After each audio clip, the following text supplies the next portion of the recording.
एक औरत खचाखच भरी एक कसाई की दुकान में गई।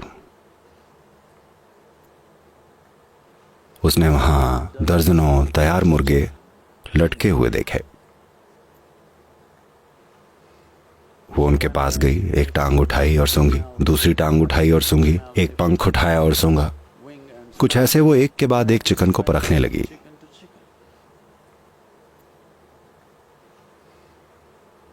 फिर कसाई आया, उसके कंधे पर थपकी दी और बोला, मैडम, क्या आप खुद ऐसा टेस्ट पास कर पाएंगी?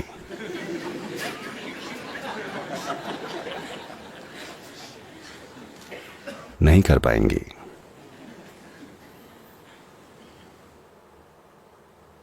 तो चारों तरफ सूंघते मत फिरिए। इस आदमी में क्या कमी है, उस औरत में क्या कमी है, इसमें क्या कमी है, उसमें क्या कमी है, वो क्या गलत कर रहा है।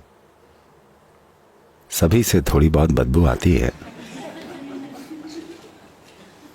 हाँ, हर पेड़, हर पौधे की जड़ें किसी न किसी तरह की गंदगी में होती हैं।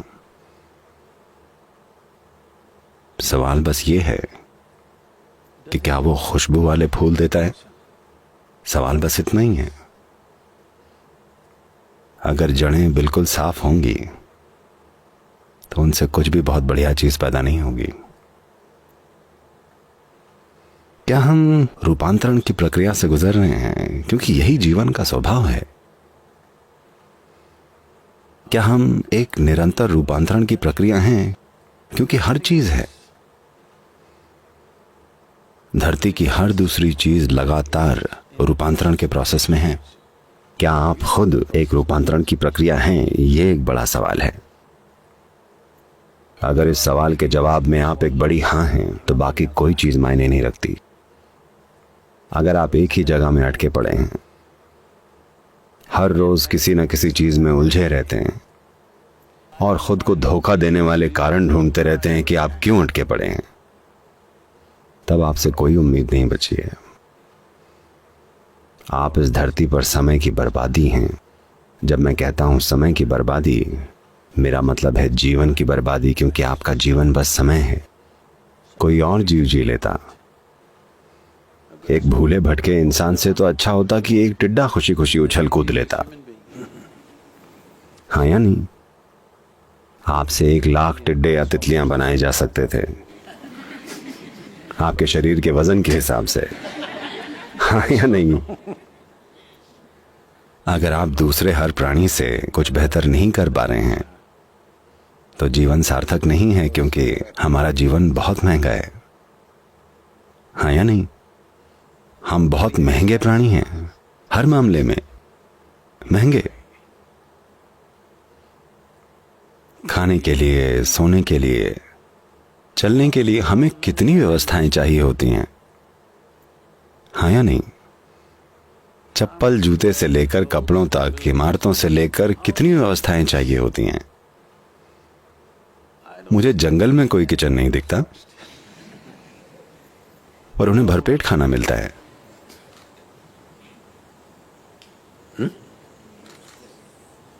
ना ही कभी अपने हाथी को जूते पहनकर घूमते देखा है। ये बहुत महंगा जीवन है। इतना खर्च होने के बाद इसे कुछ बेहतर करना चाहिए, दूसरे सारे प्राणियों से बेहतर कुछ काम। हमने एक प्रजाति के रूप में, मानव जाति के रूप में कई बुरी चीजें की हैं, कई अद्भुत चीजें भी की हैं, पर अपने हर बढ़िया काम के लिए हमारे पास दिखाने के लिए कम से कम एक बुरी चीज है, अगर और ज्यादा न भी हुई तो। आध्यात्मिक प्रोसेस का मतलब बस ये है कि आप हर रोज अपनी बुरी चीजों को घटाते जाएं। कोई बुरा विचार, कोई बुरी भावना, कोई बुरा शब्द, कोई बुरा काम, हर रोज एक कम करते जाइए। आप 1-2 महीने में बहुत आगे बढ़ जाएंगे। क्या मैं आपको कम आंक रहा हूं?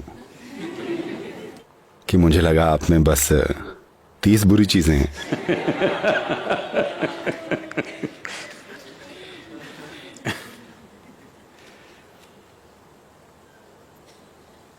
इंसान की सबसे बुरी बात यह है that कि they are so busy with their own stuff, they don't feel the pain and suffering and what other life is going through. वो अपनी ही चीजों में इतने बिजी हैं, उनको दूसरे प्राणियों का दर्द, उनकी तकलीफ और कुछ भी महसूस नहीं होती। संवेदनशील नहीं है। संवेदनशील न होना सबसे भयानक अपराध है, क्योंकि अगर हम संवेदनशील होते, अहंकार के प्रति नहीं, जीवन के प्रति, अगर हम जीवन के प्रति संवेदनशील होते तो हर वो चीज जो हम कर पाते वो हम हमेशा करते। जो हम नहीं कर सकते उसका क्या कर सकते हैं? हम नहीं कर सकते बस, पर हम जो कर सकते हैं वो हो जाता। एक सूडानी आदमी था। आपको सूडान पता है? 2 सूडान हैं, आपको पता है? हेलो, 2 सूडान हैं। सूडानी लोग, ऐसा माना जाता है, मैं इसका विशेषज्ञ नहीं हूं, ऐसा कहा जाता है कि अधिकांश सूडानी लोग भारतीय मूल के हैं। वो अब भी डोसा खाते हैं। उनकी संस्कृति हमारे जैसी ही है। वो बहुत हद तक भारतीयों जैसे दिखते हैं। वो अफ्रीकी आबादी के साथ घुल मिल गए हैं, पर वो कुछ 1000 साल पहले ही वहां गए हैं। तो एक सूडानी आदमी माराकेच में एक ऊंटों के बाजार में गया, मोरक्को गया। वहां एक बहुत प्रसिद्ध ऊंट बाजार है। एक ऊंट बाजार राजस्थान के पुष्कर में भी है। तो वो अपना ऊंट बेचने गया, तो उसने पाया बाजार में जितने भी ऊंट थे, सारे के सारे उसके ऊंट से काफी बड़े थे। तो उसने चारों ओर देखा, हर ऊंट उसके ऊंट से बड़ा था। तब उसने बर्बर आदमी से पूछा। बर्बर एक जनजाति है। बर्बरता शब्द इसी जनजाति से आया है। वो बर्बर आदमी अपने बड़े ऊंटों के बीच वहां बैठा था। इसने पूछा, आपके ऊंट इतने बड़े कैसे हैं? और मेरे बमुश्किल आपके ऊंटों के आधे हैं। वो बोला, सीधी सी बात है, मैं तुम्हारा ऊंट देख रहा हूं, तुमने इसका नपुंसकीकरण या कैस्ट्रेशन नहीं करवाया है। अगर तुम अपने ऊंट को कैस्ट्रेट करवा दो वो बढ़ जाएगा। उसने पूछा, मैं ऐसा कैसे करूं? वो बोला, बहुत आसान है, 2 ईंट लो और ऊंट के अंडकोशों को फोड़ डालो और उसके बाद तुम्हारा ऊंट बहुत बड़ा हो जाएगा। क्या इससे दर्द नहीं होगा? उसने पूछा। वो बोला, बिल्कुल नहीं, मैं तुमको दिखाता हूं। और वो एक ऊंट लेकर आया, 2 ईंटें ली और अंडकोश फोड़ दिया। ऊंट दर्द से करा उठा और भागा। ये सूडानी आदमी ने पूछा, पर आपने बोला था दर्द नहीं होगा। अरे दर्द सिर्फ तब होता है अगर आपकी उंगली ईंटों के बीच आ जाए।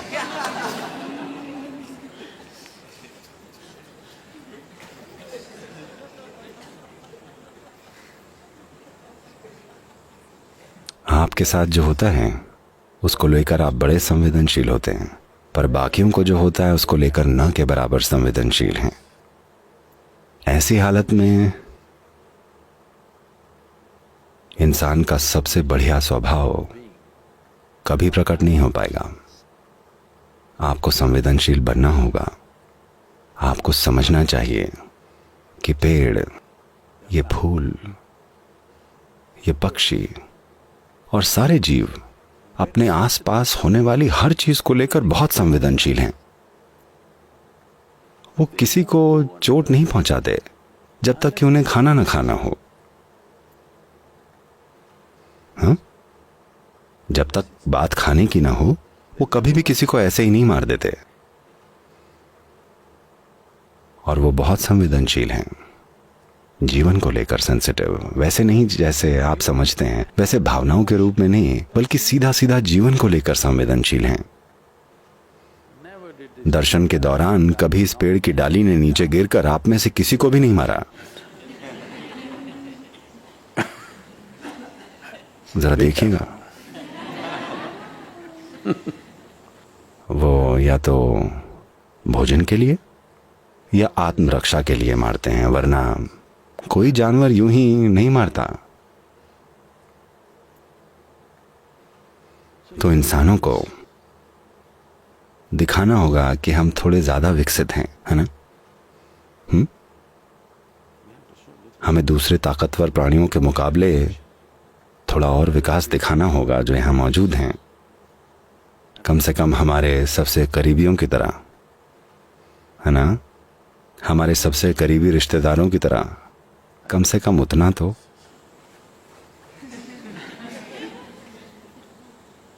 हाँ, मैं जानता हूं कि दुनिया में संसाधनों के लिए मुकाबला है, हर चीज के लिए मुकाबला है, और यहां वहां थोड़ा टकराव जरूर होगा। मैं उन चीजों से अनजान नहीं हूं, पर मैं चाहता हूं कि आप कम से कम अपने भीतर होने वाले टकराव को खत्म कर दें। वैसे भी आपको उससे कुछ मिलता नहीं, ऐसा होता है कि नहीं? अपने आप हर मुर्गे को ऐसे सूंघ रहे हैं, पर आप उस टेस्ट में खुद पास नहीं होने वाले।